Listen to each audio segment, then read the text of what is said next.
একজন সম্মানিত নবমুসলিম ভাই আমার কাছে জিজ্ঞাসা করেছেন যে হুজুর, আমি সম্প্রতি ইসলাম গ্রহণ করেছি, কিন্তু আমার তো ছোটবেলায় খতনা করা হয়নি। এখন আমার বয়স 29।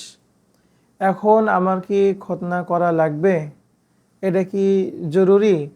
এবং এটা যদি জরুরি হয়ে থাকে, তাহলে আমি যদি এখন প্রাপ্তবয়স্ক, খতনা করার প্রয়োজনে ডাক্তারের সামনে তো আমার সতর খোলার প্রয়োজন হবে, লজ্জাস্থান আগলা করার প্রয়োজন হবে। এখন এই প্রশ্নের উত্তর হলো যে খতনা করা এটা অত্যন্ত গুরুত্বপূর্ণ একটা সুন্নত। শুধু সুন্নতি না, এটা ইসলামের একটা শিয়ার, ইসলামের একটা নিদর্শন খতনা করা।